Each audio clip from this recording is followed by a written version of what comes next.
정치마쓰다 시작하겠습니다. 오늘은 조혜진 전 국민의힘 의원, 박원석 전 정의당 의원과 함께하겠습니다. 어서 오세요. 예, 반갑습니다. 안녕하세요. 안녕하세요. 이재명 대통령이 연일 강한 어조로 부동산 시장 안정에 대한 의지를 거듭 밝히고 있습니다.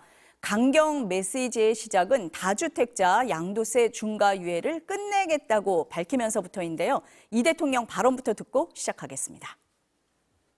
부동산에 비정상적으로 집중된 우리 사회의 자원 배분 왜곡을 반드시 바로잡아야 합니다.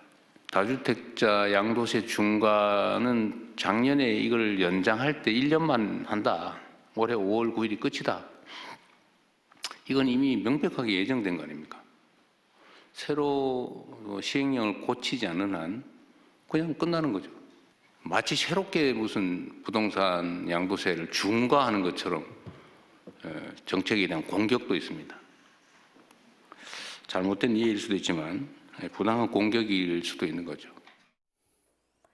지난 주말 SNS에는 이런 글을 올렸습니다. 무슨 수를 써서라도 집값 안정을 반드시 성공시킬 것이다. 계곡 정비나 주가 5천 달성에 비하면 더 어렵지도 않다. 앞서서는 이런 내용도 올렸습니다. 망국적 부동산 정상화가 불가능할 것 같으냐? 표 계산 없이 국민을 믿고 비난 감수만 하면 될 일이다. 그야말로 폭풍처럼 발언을 쏟아내고 있습니다. 먼저 박 의원님, 네. 어떤 의도, 어떤 배경이라고 좀 보세요?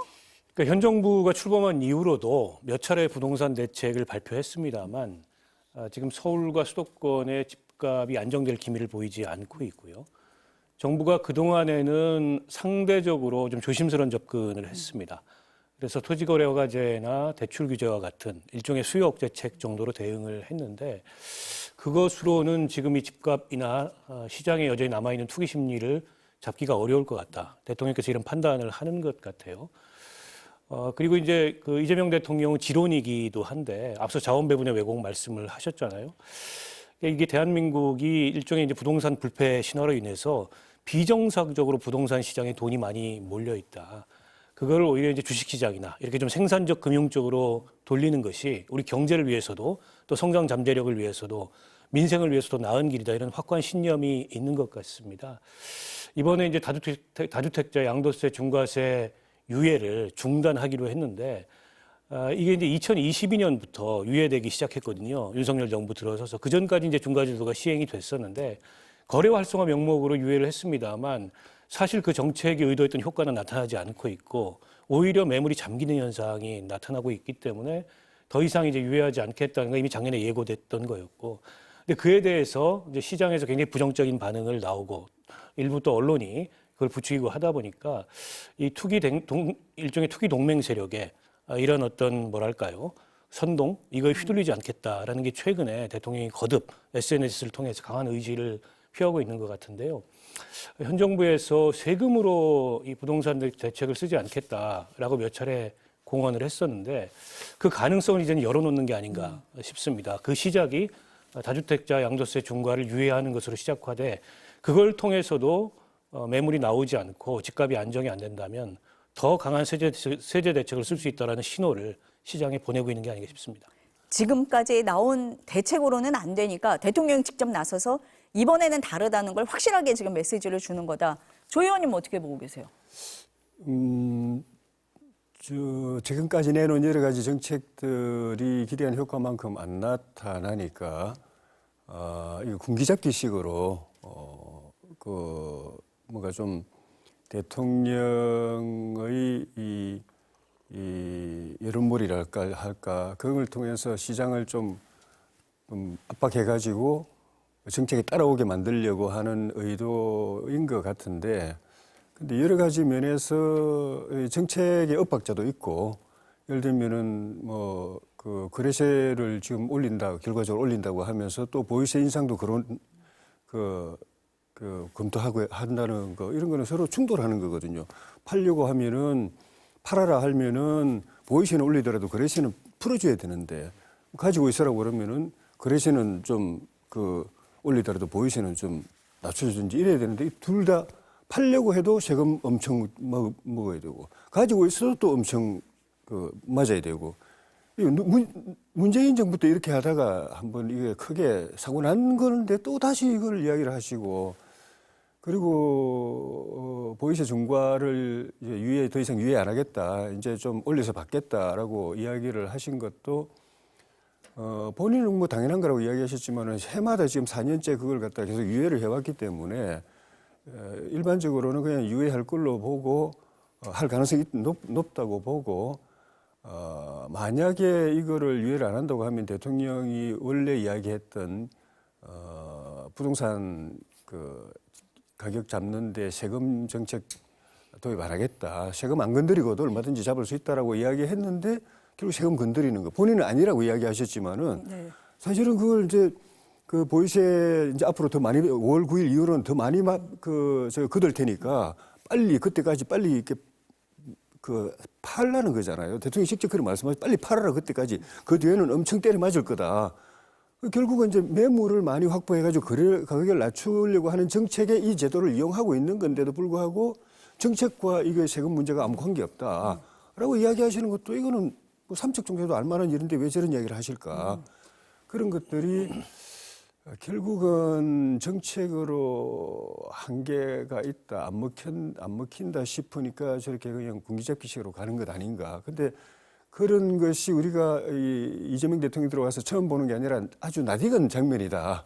역대 대통령들께서도 처음에는 정책적으로 많이 해보다가 안 먹히니까 결국은 뭐 부동산하고 전쟁 치르느니 뭐니 하면서 호통을 마지막으로는 그 시나리오로 가던데 결국 실패로 갔다.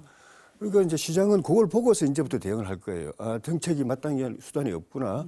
이제 군기잡기로 가는데 역대 사례를 보면은 별로 그렇게 성공하지 못할 거다. 결국은 그때 보면은 이제 부동산 더 올라가고 가지고 있던 사람들은 엄청나게 또 돈 벌고 실수요자들은 더 힘들어지고 그 상태로 갈 텐데 그러면 좀 더 기다려야지, 버텨야지.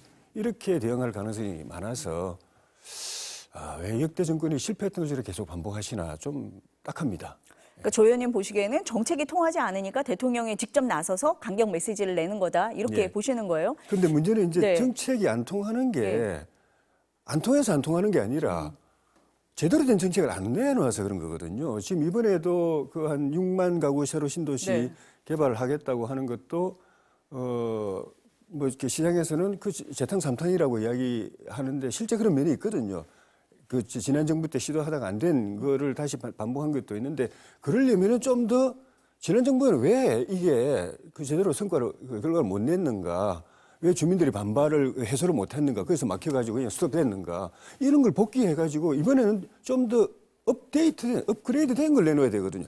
그때 부딪혀서 좌초됐던 그걸 해결하는 그 방책을 가지고 이걸 내놓으면 이게 재탕삼탕이라도 그거는 의미가 있는 건데 아무 대책도 없이 그 내놓으니까 또 그때처럼 또 이제 반발이나 저항 이것도 똑같이 반복되고 있고 그럼 결국 이제 벽에 부딪혀서 정책은 좌초된다. 이 시나리오로 가는 거거든요. 조 의원님이 국민의힘 맞으시는 것 같아요. 국민의힘에서 뭐라고 얘기를 했느냐. 그렇게 쉬운 부동산 정상화를 왜 아직까지 하지 못하느냐. 협박으로는 집값 못 잡는다. 이렇게 비판을 했거든요. 그 발언부터 듣고 여쭤보겠습니다. 들어보시겠습니다. 집값이 안 잡혀서 분노 조절이 안 되는 모양인데 국민 탓하기 전에 본인부터 한번 돌아보시기 바랍니다. 대통령이 보유한 분당 아파트가 1년 새 무려 6억 원이나 올랐습니다. 이미 4년째 실거주하지 않고 앞으로도 4년 이상 실거주를 못할 것 같습니다. 대통령 논리대로라면 무슨 수를 써서라도 당장 팔아야 하지 않겠습니까? 대통령부터 똘똘한 한 채 쥐고 버티는 것처럼 보이니까 무슨 정책을 내도 약발이 먹힐 리가 없습니다. 호통친다고 잡힐 집값이라면 그 쉬운 것을 왜 여태 못 잡았습니까?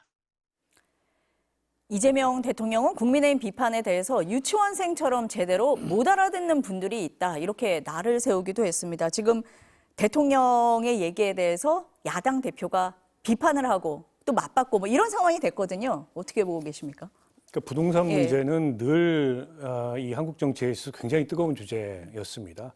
그러니까 부동산 문제에 잘못 대처하면 거의 정권이 휘청거리거나 혹은 정권을 잃거나 그랬던 사례도 과거에 있기 때문에 그런 여러 가지 이제 시행착오들이나 또 역대 정부의 문제점들을 아마 이재명 대통령이 지켜봐서 이번만큼은 이제 호락호락하게 이른바 이제 투기 세력에 의해서 그러니까 시장이라는 이름으로 끌려가지 않겠다. 얼마 전에 시장을 이기는 정부도 없지만 정부를 이기는 시장도 없다 이런 얘기를 하셨지 않습니까? 어쨌든 시장과 또 정부의 정책이 어느 정도 균형을 갖춰야 된다 이런 문제의식을 드러냈다고 보고요. 저는 뭐 이걸 이제 호통이다 이렇게만 국민의힘에서 비판하거나 반론하는 건 조금 단순한 생각인 것 같아요. 그러니까 이재명 대통령은 그보다 조금 더 깊은 아마 의지가 있는 것 같습니다.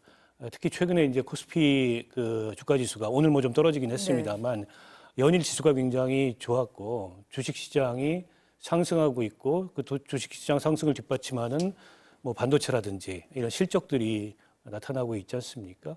그래서 우리 경제가 특히 이제 다른 선진국들하고의 국민들의 자산 구성을 보면 지나치게 이 부동산에 이 돈이 많이 집중돼 있고 그게 어떻게 보면 우리 성장 잠재력이나 혹은 경제 성장의 가능성 이런 것에 발목을 잡는 그런 구조적인 요인이기 때문에 그 구조를 좀 바꾸겠다라는 확고한 정책적인 목표나 목적 의식이 있는 것 같아요.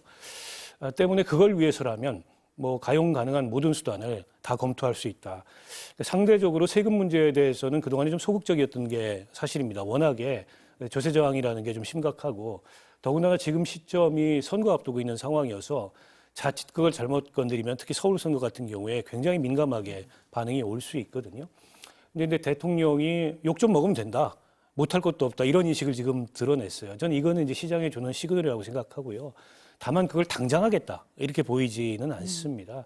그리고 국회에서 뭐 법 개정 문제를 포함한 여러 가지 또 절차적 과정이 있어야 되기 때문에 어쨌든 시장에 그런 메시지를 던지고 지금 다주택자들이 5월 9일까지 지금 예정돼 있는 그 기한 내에 이 매물을 좀 매각하도록 유도하면서 그래도 뭐 다주택자들의 매물이 나오지 않고 집값이 안정되지 않으면 다른 정책 수단들을 종합적으로 검토할 수 있다. 이렇게 대통령께서 얘기를 하고 있는 것 같고요.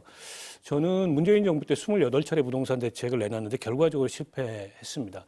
그 실패한 원인이 뭐냐면 사후 약방문식의 대책을 내놨기 때문에 그렇다고 생각해요. 그래서 대책은 오히려 선제적이어야 되고 그리고 일관성이 있어야 되고 다른 여러 가지 하나의 정책 수단에만 의존할 게 아니고 여러 가지 정책 수단들을 믹스해서 나타날 수 있는 부작용들을 보완하는 이런 종합적인 대책이 시행이 돼야 되는데 문재인 정부 때는 이제 그런 정책이 시행이 되지 못했거든요. 그 이제 시행착오를 충분히 이재명 대통령도 알고 있기 때문에 만약 그 이번에 양도세 중과 이후로도 이게 시장에서 집값 안정이 안 되고 오히려 투기가 여전히 기승을 부리는 상황이 온다면 그런 어떤 과거의 시행착오까지를 종합한 좀 종합적인 대책이 나오지 않을까 이렇게 예상하고요. 앞서 이제 보유세 의원님도 얘기하셨지만 네. 저는 보유세를 제외한 집값 안정 대책은 불가능하다고 생각합니다. 늘 그건 마치 건드려서 안 되는 금기인 것처럼 얘기하고 보유세를 내지 않는 분들, 종합부동산세를 내지 않는 분들조차 종합부동산세에 대해서 부정적인 인식을 갖고 있는데 미국 같은 나라는 이 재산세, 우리로 따지면 보유세죠. 1%입니다. 1년에. 때문에 우리 보유세 실효세율이 다른 선진국들에 비해서 굉장히 낮다고 볼 수 있을 것 같고요. 보유세라는 게 이 금기의 영역이 아니다. 얼마든지 검토할 수 있고 그게 들어가야만 지금 이렇게 이 각종 대책에도 불구하고 꺾이지 않는 투기 심리를 잡을 수 있다 이렇게 생각합니다. 그러면 이재명 대통령이 세금으로는 집값 잡지 않겠다라고 기존에 얘기를 했었는데 지금까지 해온 정책이 다 먹히지 않는다. 그러면은 세제 개편도 할 수 있다, 할 거다 이렇게 보시는 겁니까? 저는 그 가능성을 시사하고 있다고 생각하고요. 또 그 뭐 세제 개편까지 검토하는 게 금기의 영역이 아니라고 생각합니다. 오히려 그게 빠져 있기 때문에 지금 대책이 부족하다고도 봅니다. 어떻게 보세요, 조 의원님은? 좀 전에도 말씀드렸지만은 문재인 대통령 때 그렇게 했지 않습니까? 팔으라고 그러면서 양도세 엄청 매겨버리고 그래서 안 팔고 가지고 있으면은 또 종부세 엄청 올려가지고 문제는 이제 투기 목적으로 가지고 있는 사람들만 핀셋으로 딱 잡아내가지고 그 사람들한테 보유세를 뭐 매기고 거래세를 매기고 이렇게 하는 건 상관없는데 그 제도가 그냥 보편 제도란 건 이제 보편적인 거기 때문에 투기와 아무 관계 없이 특히 이제 은퇴 세대들 같은 경우에 평생 일해가지고 겨우 은퇴하면서 집 하나 가지고 있는 게 다인데 현금은 별로 없고 거기다가 팔면 그것도 이제 잘 팔리지도 않지만은 그 팔면은 그나마 가진 재산, 노후 보장용 재산이 없어지고 또 팔려고 하더라도 그 세금으로 그냥 대부분 다 날아가 버리기 때문에 팔 수도 없고 그리고 또 가지고 있으면 또 세금을 내야 되니까 세금 내려고 하면은 이거 뭐 이제 집 팔아서 세금 못 내면 은행 빚을 내서 세금 라도 내야 되는데 집을 지키려면은 은행 빚이라도 내서 그 세금 내야 되는데 그것도 지금 대출 딱 막아놨지. 그 사람들 입장에서 볼 때는 완전히 이렇게 뚜껑 열리는 거예요. 그러니까 욕이 나오는 거죠. 그게 이제 주변에 쫙 그런 이야기들이 퍼져가면은 그게 바로 나쁜 정치 민심이 돼버린 거거든요. 그래서 문재인 정부 때도 그런 이제 실패가 있었는데 지금 정책이란 게 그렇게 뭐 하늘에서 뚝 떨어지고 땅에서 막 솟아오를 수 있는 그냥 그런 정책은 없기 때문에 그리고 정치를 해온 사람들도 대통령은 바뀌지만은 그 담당자들은 뭐 쭉 그 공무원들 아닙니까? 계속 해왔던 사람들이 하는 거기 때문에 뭐 완전히 그 새로운 정책이 나오기는 어려운데 문제는 과거에 그게 이렇게 되면 잡힌다고 하고 했는데 안 됐던 이유들이 다 있거든요. 그럼 그걸 뭐 완전히 새로운 정책을 못 내놓는다 하더라도 최소한 유사한 정책이라도 과거에 실패했던 것에 대한 치유 대책. 이때는 이렇게 이 정책은 괜찮은데 실제 적용해 보니까 이런 일이 있어가지고 결국 실패했는데 그러면 그거에 대한 해법을 가지고 제시를 해야 되거든요. 그래 하더라도 또 시장은 또 자기 이해관계에 따라서 또 다르게 적용해가지고 또 피해가고 이렇게 할 텐데 그나마 그것도 없이 전에 봤던 그 정책 그냥 다시 한번 캐비넷에서 꺼내가지고 그러면 대응하는 사람들도 그냥 뭐 옛날에 이렇게 하니까 뭐 이렇게 뭐 그냥 기다렸더니 결국은 부동산 값만 오르고 기다렸던 사람들만 그냥 완전 그냥 돈방석에 앉았더라. 그리고 지금 이제 우리 장동혁 대표도 그 지적했지만 대통령 본인부터 해가지고 우리 지금 이 정부의 장차관이나 비서관급 이상들이 1년 새에 그 시세 그 상승에 의해서 그냥 앉아서 팔지는 않았지만은 얻은 그 가상의 이익이 300몇 억이에요. 이 사람들이 정책을 담당하고 국민들한테 빨리 팔아라. 안 팔면 당신들 나중에 초상친다라고 하는 사람들이 진짜 그 정책을 믿으면 자기들부터 팔 텐데 자기들은 가지고 있는 거 보면은 시장에 무슨 뭐라고 보겠습니까? 저 사람들도 말은 저래 하지만 가지고 있으면 나중에 다 득보니까 그렇게 욕 들으면서도 딱 붙잡고 있구나. 진짜로 대통령 말씀처럼 안 팔고 가지고 있다가는 나중에 초상나는 일이 생긴다 하면 저 사람들도 먼저 팔 텐데. 그런 시그널이 그러면 정치가 실패하거든요. 그러면 대통령과 그분들부터가 우리 가지고 있으면 큰 손해 볼 것 같아서 우리부터 팔게요. 라고 팔아야죠. 가지고 있는데 시장이 뭐라고 보겠습니까 그거를. 청와대에 있는 참모들부터 움직여야지 신뢰를 가질 거다. 1년 새에 한 300몇 억을 네. 그 시세 차익이 생겼어요. 벌써 아직 팔지는 않았지만은 나중에 그래가지고 가서 올라가지고 공직 그만두고 은퇴해가지고 팔면은 가만 앉아서 대통령 말씀하신 불로소득 앉아서 버는 거 아닙니까? 두 분 말씀을 들으면 들을수록 부동산은 정말 더 어렵다 뭐 이런 생각이 들기는 하는데 청와대에서 조금 전에 다주택자 중과유예 분명히 종료한다. 또 한 번 이렇게 얘기를 했다고 합니다. 조 의원님이 또 공급 얘기도 하셨잖아요. 정부가 수도권의 아파트 6만 가구 공급하겠다라고 발표를 했습니다. 그랬더니 야당에서 문재인 정부 대책 재탕 아니냐 이렇게 또 얘기를 해요. 서울시에서는 재개발, 재건축 규제 풀면 37만 호 공급할 수 있다. 이렇게 하자. 또 이렇게 얘기를 합니다. 오늘 국민의힘과 서울시가 부동산 정책 협의회를 열었는데 오세훈 서울시장도 참석을 했습니다. 발언 들어보시겠습니다.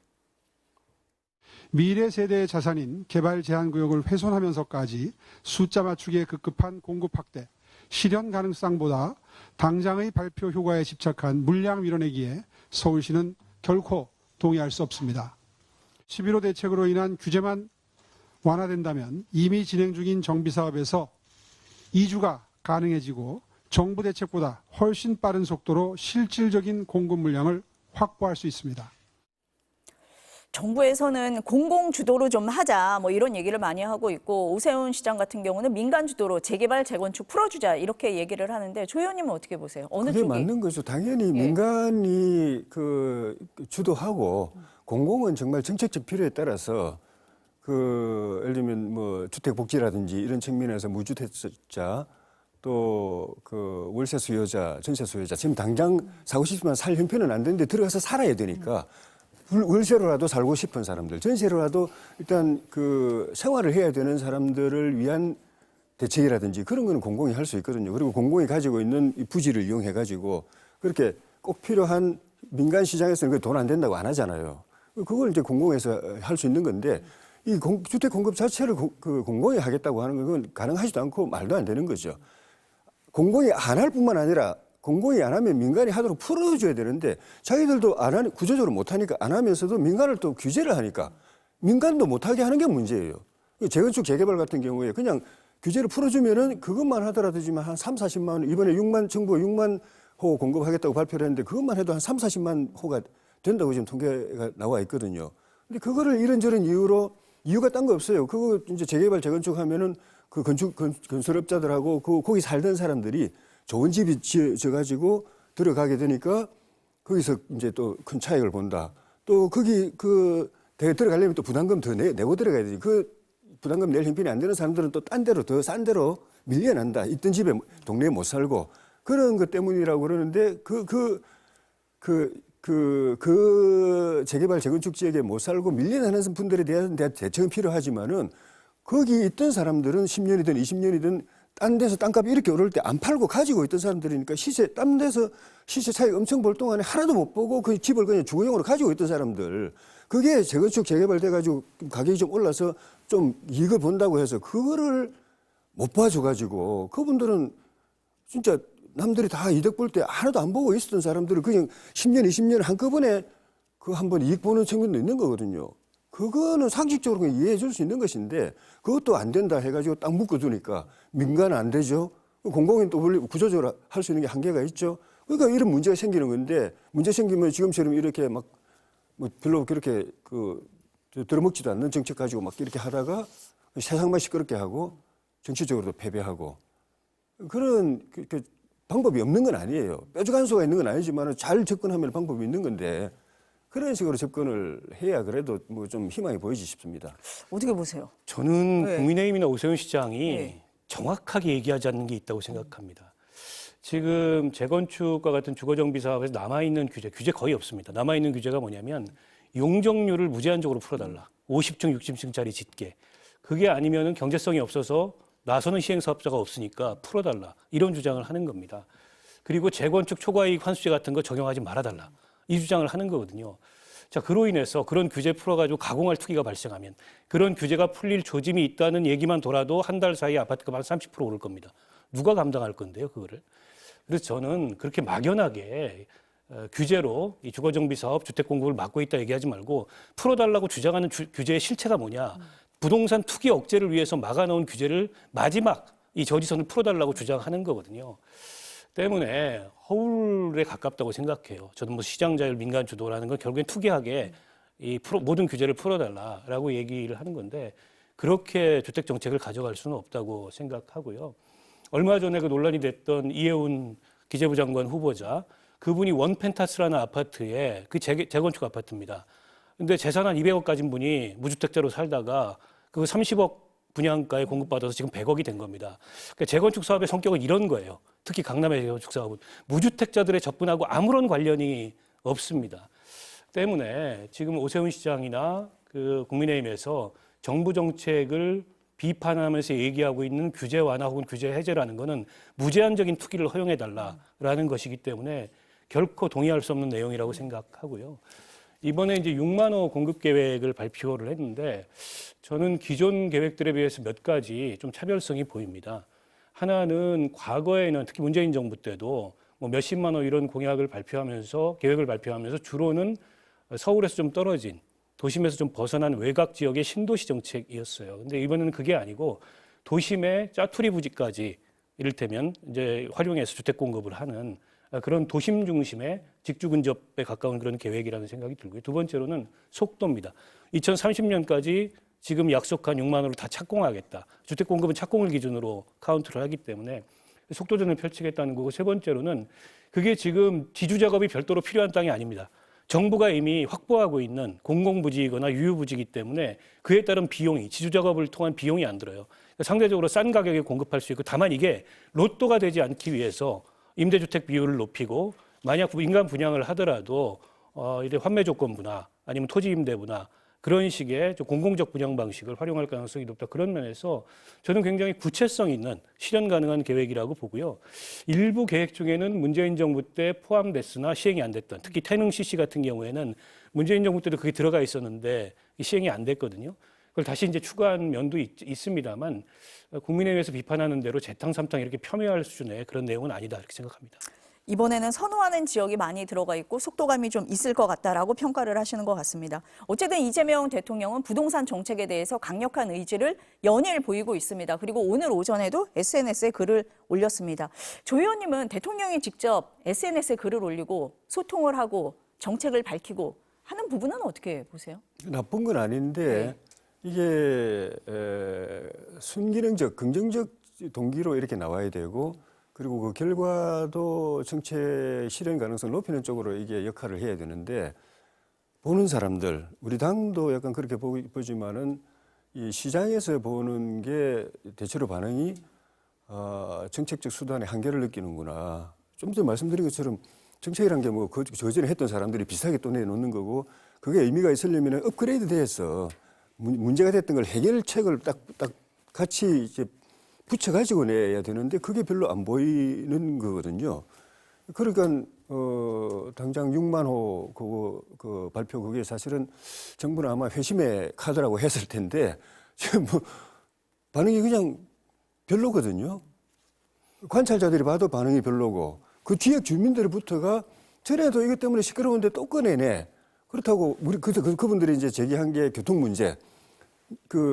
교통 인프라 해결 안 하면 지금도 예를 들면 뭐 과천 같은 거 도심에 접근하는데 맨날 힘든데 그거다 또 어마어마한 거 가구 들여놓으면은 이거 교통 지역에 살아 그러냐. 이 당연한 그 교통 복지 측면에서 주거 복지 측면에서 당연한 걱정이고 문제 제기인데 그에 대한 대책 하나도 안 해요. 집만 짓겠다고 그러면은 당연히 일어나죠. 들고 일어나죠. 뭐 환경 문제도 그렇고.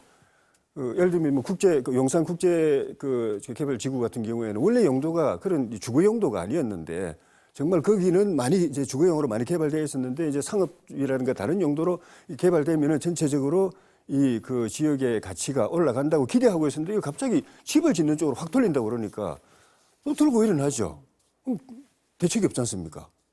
그러니까 대통령이 아마 그런 데 대해서 일종의 좌절감 같은 거 우리가 이렇게 하면 무조건 협조해 줘야지 이런 생각이 있으신 것 같은데 그거는 정책 수혜자를 전혀 진짜 생각 안 하는 거고 그분들이 그분들 중에 대통령 지지자들도 많을 겁니다. 민주당 당원들도 많을 겁니다. 근데 그들은 삶이거든요. 당연한 권리로서 이야기하는데 그 대책은 안 내놓고서 그냥 투기 세력이라고 막 깍박하고 자기가 극단적인 대책을 세워서라도 반드시 때려잡겠다는 식으로 하면은 표만 달아납니다. 대통령의 SNS가 오히려 그렇게 큰 효과를 못 보고 있는 것 같다. 어떻게 보세요? 아니 근데 이제 예. 이재명 대통령의 특유의 직접 소통 방식이잖아요. 그러니까 최근에 이재명 대통령이 국무회의도 생중계하고 또 업무 보고도 각 기관별로 순회하면서 생중계하고 그러니까 기존 그 정부들과는 좀 다른 모습을 보였는데 그 연장선이라고 보면 될 것 같고요. 과거에 뭐 그 도지사 시절이나 혹은 뭐 기초단체장 할 때도 그런 소통 방식을 즐겨 했고 그럼으로써 이제 본인이 그 추구하는 정책의 방향을 직접 국민들한테 설명하겠다. 거기에 대해서는 이제 대통령이 갖고 있는 일종의 지금 언론에 대한 약간의 불신이나 이런 것 좀 깔려 있는 것 같아요. 그래서 저는 직접 소통이 어떻게 보면 참 새로운 방식이긴 한데 또 직접 소통만으로 모든 문제를 다 풀 수는 없다고 생각하고요. 이를테면 이제 국무위원들이나 정책 관련자들이 모르고 있는데 대통령이 그걸 이제 직접 소통 방식으로 국민들한테 공표를 해버리면 사실은 정책정자들이 굉장히 당황스러울 수밖에 없고 마치 미국의 그 트럼프 대통령이 트루스 소셜을 통해서 모든 언론, 모든 이제 정부의 소통 채널을 다 건너뛰고 본인이 직접 소통하는 게 반드시 좋은 효과를 낳지는 않잖아요. 근데 뭐 그 정도 균형 감각은 또 이재명 대통령이 갖고 있기 때문에 이게 이제 부작용보다는 지금까지는 긍정적 효과가 더 크다고 보고 부동산 정책만큼은 저는 이른바 이제 시장이라는 이름 하에 진행되는 그런 투기 동맹 세력의 시장을 흔들려고 하는 그런 시도에 결코 밀리지 않겠다. 이 의지를 확고히 보이기 위해서 저렇게 직접 소통에 나선 게 아닌가 싶습니다. 대통령의 강한 의지를 보이기 위해서 연일 SNS를 통한 직접 소통에 나서고 있는 것 같다라는 평가십니다. 부동산 시장 진짜 킬러 문항은 맞는 것 같습니다. 좀 지켜보도록 하겠습니다. 정치권 얘기를 좀 넘어와 보겠습니다. 여권 얘기인데요. 합당 문제가 뜨겁게 달아오르고 있습니다.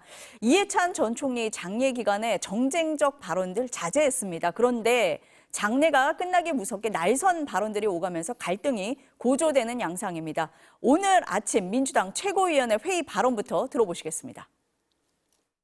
통합하면 승리하고 분열하면 패배합니다. 분열한 채 선거를 치르는 것보다 통합하여 선거를 치르는 것이 하나라도 이익이고 승리의 가능성을 높입니다. 절실한 선거 때의 마음을 헤아린다면 분열보다 통합을 선택해야 하는 것 아니겠습니까? 이번 합당 제안은 전적으로 대표 개인의 제안이었습니다. 최고위원회에는 논의도 없이 그야말로 일방적 통보 전달만 있었습니다. 심한 자괴감 지금도 여전히 느끼고 있습니다. 어떠한 원칙도 지키지 못했습니다. 조국 혁신당과의 합당 추진은 이제 원점에서 다시 시작되어야 합니다. 어제는 경기지사에 출마하는 한준호 의원이 공개적으로 합당 추진을 멈추라고 요구를 했습니다. 친명계 최고위원들이 본격적으로 반대 목소리를 내고 있는데요. 박 의원님은 어떻습니까? 합당론이 어떻게 진행될 걸로 보세요? 네, 당내 반대 목소리가 예상했던 것보다는 더 강하게 지금 표출이 되고 있는데 오늘 정청래 대표가 최고위원회에서 한 얘기를 보면 그런데도 불구하고 최종적인 이제 합당에 관한 결정은 당원들이 하는 것이기 때문에 당원들 토론과 결과적으로 궁극적으로는 당원 총투표를 거치겠다. 이 의지를 여전히 저는 굽히지 않고 있다고 보고요. 그러니까 지난주까지만 하더라도 네. 그 민주당 내에 이 문제에 대한 이제 비판이나 반대의 목소리가 시기적, 절차적 이런 어떤 타당성 문제를 지적하는 그런 목소리였는데 이제는 거기서 한 걸음 더 나아가서 취소해라. 그리고 무슨 의도냐, 뭐 이런 데까지 나간 것 같습니다. 어떻게 보면은 정청래 대표의 차기 전당대회에서 연임을 위한 일종의 자기 정치이고 오늘 이현주 최고위원 같은 경우에는 여권 내의 권력 구도를 뒤바꾸려고 하는 이재명의 민주당이 아니라 뭐 정청래 조국의 민주당으로 만들려고 하는 2, 3인자의 그런 야요가 아니냐, 뭐 이런 표현까지 썼어요. 일종의 이제 권력 투쟁이 격화되고 있는 상황이라고 보이는데요. 저는 그럼에도 불구하고 정청래 대표가 생각하는 프로세스대로라면 당원 토론과 당원 총투표를 거쳐서 통과가 될 것 같아요. 물론 그 과정에서 이제 진통은 따르겠습니다만 이게 정치 고관여층 당원들 같은 경우에는 이 제안을 둘러싼 여러 가지 의도나 이런 걸 가지고서 뭐 비판도 있고 반대도 있고 합니다만 일반 당원들 같은 경우에는 당이 커지고 선거에서 이기면 좋은 거 아니냐 훨씬 더 단순하게 이걸 받아들일 가능성이 높거든요. 정청래 대표는 뭐 그 점을 저는 충분히 읽고 있다고 보고요.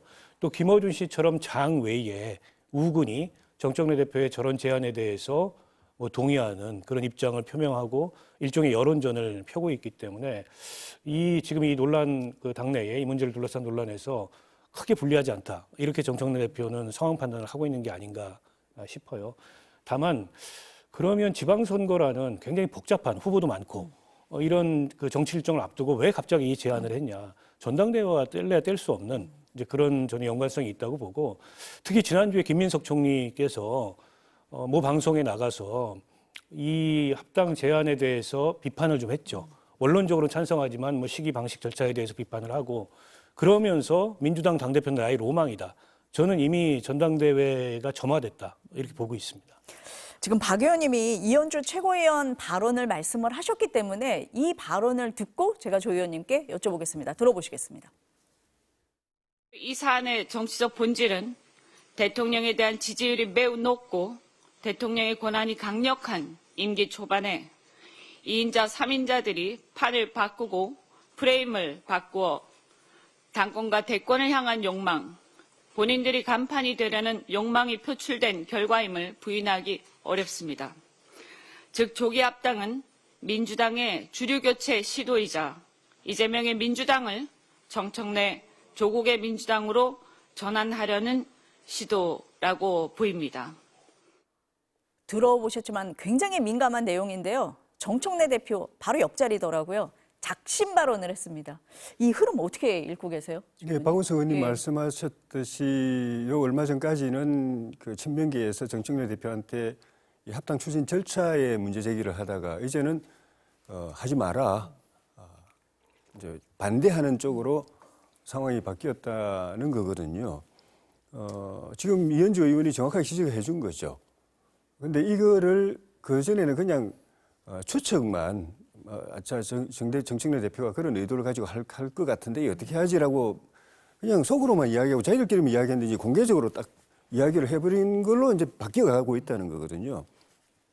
아까 정청래 대표 이야기처럼 이제 통합하면 이기고 분열하면 뭐 지고 그럼 통합 뭐 어떻게 해서는 통합해서 이겨야 되는 거 아니냐 그 말은 맞은데 이게 통합을 했을 때 그 통합된 힘, 더 커진 힘이 누구에게 힘이 실리느냐, 누구에게 더 유익이 되고 불리하냐, 그리고 통합으로 해서 지방선거를 더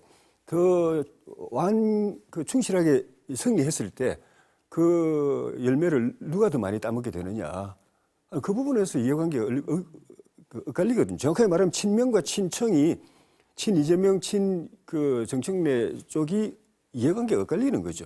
이거는 뭐 자기들은 뭐 우리는 하나다, 뭐 개파 없다, 모두가 뭐 친명이다라고 말해도 그건 누구나 다 이미 인정하는 현실이고 그 현실은 그 누가 봐도 대통령의 분신이라고 할 수 있는 그 박찬대 원내대표가 당대표 선거에 나왔는데 굳이 나와서 정청래 대표 나와서 그걸 이기고 새로운 세력을 만들 때부터 이게 이해관계가 이게 같이 가지 못하는 부분이 생긴 거고 그게 점점 좁혀지는 게 아니라 점점 더 넓어진다는 것이 이제 문제인 것이고 이거를 그런 뭐 그 100% 같을 수는 없는 이해관계지만 이거를 어떻게든 좀 잘 조정하고 해서 분란이 없이 분열이 적게 하게 하면서 같이 갈 수 있도록 만드는 게 이제 정치적인 힘, 정치적인 역량, 리더십이고 그걸 못하는 게 이제 정치력이 없는 거거든요. 모두가 이제 그걸 지켜보는 거지 않습니까? 어차피 두 세력은 같을 수는 없다. 네. 충돌 지점이 있고 서로 같이 할 수 없는 부분이 있는데 이거를 그 분란 없이 어떻게 이 민주당이라는 정치 세력이 끌고 갈 거냐라는 걸 보고 있는데 지금 나타나는 현상은 점점 이제 그 간극이 벌어지고 있는 형태로 가고 있어서 대통령이나 청와대 입장에서도 거기서는 또 이제 임기가 지나갈수록 레임드 걱정해야 되고 더구나 임기 말이나 임기 이후에 대통령 그 사법 리스크 문제 해결이 초미의 관심사인데 이게 대통령 힘은 빠지는데 그거를 어떻게든 해결하려고 하면 당이 그 받쳐줘야 되거든요. 당은 대통령 친명당으로 끝까지 가야 사법 리스크도 당을 통해서 해결할 수 있는 건데 당이 저쪽으로 완전히 넘어가 버린다. 실존적인 문제거든요. 그래서 점점 이 그 간극, 이 갈등 구도는 더 심화될 텐데 제가 이 자리에서 여러 번 말씀드렸지만 저는 이해관계자가 아니고 관찰자로서 관전자로서 민주당이라는 정치 세력은 저런 문제를 어떻게 풀어갈까? 우리는 그게 성공하지 못했거든요. 박근혜 대통령 때 탄핵 한번 왔고 윤석열 대통령도 탄핵 한번 왔고. 근데 민주당도 옛날에 그걸 해결을 못해가지고 노무현 대통령이 열린 우리당 만들어 나간 예도 있기 때문에 이번에는 어떻게 될까 관심이 많죠. 앞서서 박 의원님은 잠깐 언급을 하셨는데 그러면 차기 당권 다툼도 연관돼 있다 이렇게 보시는 거예요 지금? 저는 뭐 조기점화되고 예. 있다고 생각하고요. 네. 그러니까 어쨌든 김민석 그 총리께서 현직 총리인데 방송에 나가서 솔직하게 속내를 얘기한다 하더라도 당대표는 나의 로망이다. 전당대회가 이제 불과 6개월도 안 남았는데 그 얘기는 이제 전당대회에 뛰어들겠다는 걸 공언한 거거든요. 그러니까 사실은 현직 총리가 그런 얘기하는 거는 정치적으로 좀 이례적으로 봐야 될 것 같고요. 그만큼 이번 이제 정청래 대표의 합당 제안에 대한 견제구를 세게 던지고 있다라고 봐야 될 것 같습니다. 6월 지방선거고 8월 달이 전당대회면 아마도 김민석 총리가 전당대회에 뛰어들 거라면 6월 지방선거 이전에 총리직을 그만둬야 될 겁니다. 6월 지방선거에서 유세를 해야 전당대회에서 우군 확보를 할 수 있기 때문에 총리직을 들고 유세를 할 수는 없잖아요. 그렇게 보면은 저는 내각 개편 시점도 우리가 예상했던 것보다는 조금 땡겨질 가능성이 있다고 보고요. 거기다가 이제 뭐 강훈식 그 비서실장 출마설도 여전히 가라앉지 않고 있잖아요. 조만간 뭐 그런 문제들이 부상할 가능성이 있다고 보는데 정청래 대표가 오늘 그 민주당 중앙위원회에서 결정하기로 한 1인 1표제 두 번째 추진하는 거죠. 이어서 조국혁신당 합당을 던지면서 차기 전당대회에서 이제 당대표를 연임하려고 한다라는 것을 선언만 안 했지 사실상 그 의도는 다 드러냈다고 보고 오늘 저 이현주 최고위원이나 몇몇 최고위원들이 그에 대해서 강하게 면전에서 견제구를 날린 것도 결국 이제 8월달 전당대회 구도를 의식해서 견제구를 날린 게 아닌가 싶습니다. 저는 지금 민주당 내부의 논란만 부각돼서 그런데 사실 이 국면에서 자칫 잘못하면 가장 곤혹스러워질 수 있는 사람과 이 세력이 조국혁신당과 조국 대표라고 생각해요. 그러니까 조국혁신당과 조국 대표는 사실상 합당을 승인한 겁니다. 다만 이제 기다리겠다. 근데 이런 류의 이벤트에서 기다린다는 건 의리거든요. 갑의 처분을 바라는. 조국혁신당은 스스로 그런 위치에 서버렸습니다. 근데 자칫 만약 민주당이 합당이 엎어지면 그로 인해서 치명적으로 타격을 받는 거는 가뜩이나 지금 이 자력 기반이 약한 조국혁신당이 될 가능성이 높아요. 조국혁신당으로서는 어떻게든 이걸 성사시켜야 되고 최근에 민주당 내에 저런 불협화음에 대해서 좀 불쾌감을 표하고 있어요. 우리를 끌어들이지 말라. 권력투쟁에. 민주당 내부 의견을 먼저 정리해달라. 근데 그 얘기는 뒤집어 보면 이 합당이 원만하게 안 될 것에 대한 불안감을 자꾸 표출을 하는 거거든요. 그러니까 이래저래 조국혁신당 내부도 어쨌든 거기도 지방선거 준비하는 후보들이 있었을 거고 또 작지만 독자 정당으로 가야 된다. 민주당과는 정체성이 다른 정당으로 가야 된다. 이런 의지를 가진 당원들이 있었는데 조국혁신당 내부도 이래저래 좀 복잡하게 되지 않을까 싶습니다.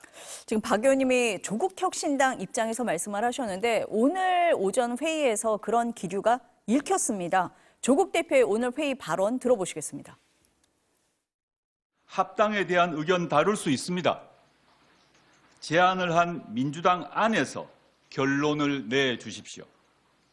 저는 높은 정치의식과 오랜 정치 경험이 있는 민주당원분들의 집단 지성을 믿습니다. 내란을 함께 극복한 동지이자 같이 이재명 정부를 세운 우당인 조국혁신당을 제 멋대로 활용하지는 말아 주십시오. 미략 따위 없습니다. 합당 논의는 지금 백지 한 장을 펼쳐놓은 단계입니다. 박 의원님은 조국혁신당이 오히려 좀 난처해질 수도 있다라고 좀 보셨습니다. 조 의원님은 어떻게 보고 계세요? 그렇죠. 예. 어쨌든 세력 차이가 워낙 크기 때문에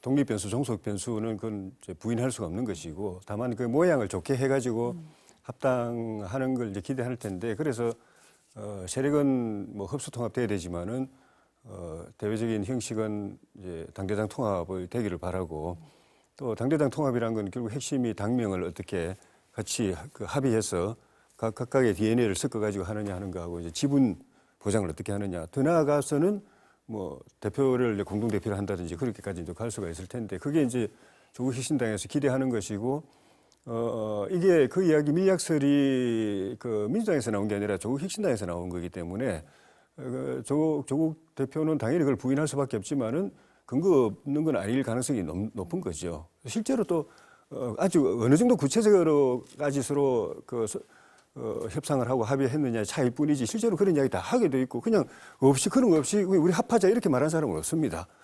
그래서 그런 가능성이 있는데 그게 노출되면은 문제인 것이죠. 그러니까 조국혁신당이나 조국 대표 입장에서 볼 때는 그런 의미에서 일단 이미지상이 부담이 되는 것이고 그 혁신당인데 그 과거의 구태 서로 모습처럼 서로 사전에 담합하고 협잡한 것처럼 이렇게 비치는 것 자체가 안 그래도 힘든 우리 박홍석 의원님 말씀처럼 힘든 당인데 이미지 손상이 그동안에 좀 많았지 않습니까? 근데 이렇게까지 되면 굉장히 부담스러울 거고 그 다음에는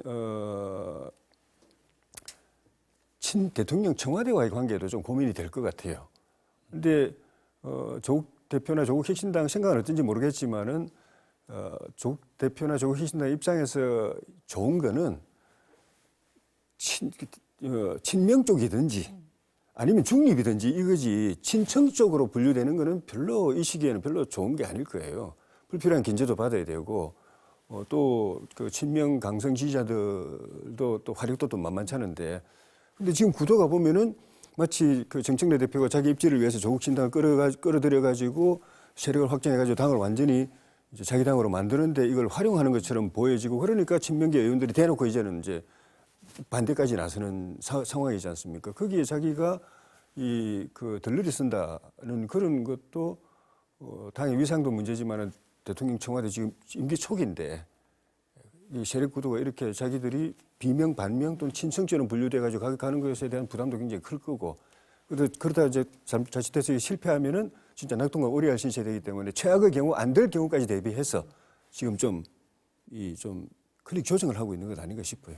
조국 혁신당은 일단 민주당 내 상황을 좀 지켜볼 수밖에 없는 그런 상황이다.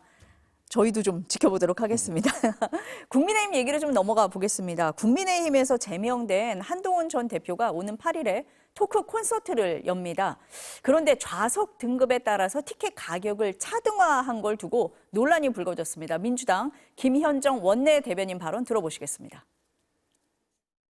한 전 대표는 이번 행사를 수익 영원이라는 궤변으로 법망을 피하려 하지만 이는 도리어 본인의 발목을 잡는 꼴입니다. 선거 출마 예정자 신분에서 흑자면 정치자금법 위반이고 적자면 선거법상 기부행위 제한 위반 소지가 높습니다. 정치인으로서 파산 선고를 받았다고 해서 본격적인 영업에 나선 것이 아니라면 당장 티켓 장사를 중단하십시오. 한병도 민주당 원내대표는 난생 처음 보는 해괴한 정치다. 정치자금 마련하려는 티켓 장사다. 이렇게 비판을 했습니다. 한 전 대표는 어떤 명목으로든 단일원도 가져가지 않는다라고 반박을 했습니다. 첫 유료 토크 콘서트거든요. 예. 어떻게 보십니까? 요즘 이제 그렇게 그 토크 콘서트도 그 티켓 발매하고 하는 경우 옛날처럼 상상할 수 없었는데 그것도 일종의 콘서트라고 보고 또 팬덤이라고 보니까 그런 일이 많이 벌어졌는데 이 그 가격 차등한 경우는 저 그전 별로 듣지 못해가지고 좀 화제가 된 거 아닌가 싶고 근데 그게 핵심은 가지는 않고요.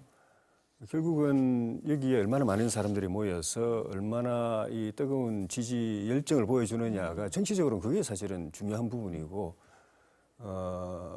그렇게 그저께 제명되고 난 뒤에 장외 집회, 지지자 집회에서는 좀 그런 그 양상이 좀 보였어요. 그러니까 단순히 그냥 한동훈 대표의 지지자들뿐만 아니라 우리 보수층인데 우리 국민의힘 지지자들인데 당에 실망해가지고 약간 부동층화되어 있던 분들이 보면 여론조사상에도 보면 일부는 아예 민주당 지지로 넘어간 분들도 있어요. 옛날에는 상상할 수가 없었는데 그리고 나머지가 이제 저기에 이제 모이는 그러니까 한동훈 대표 개인의 팬은 아닌데도 불구하고 모이는 그런 양상이 조금 보이거든요.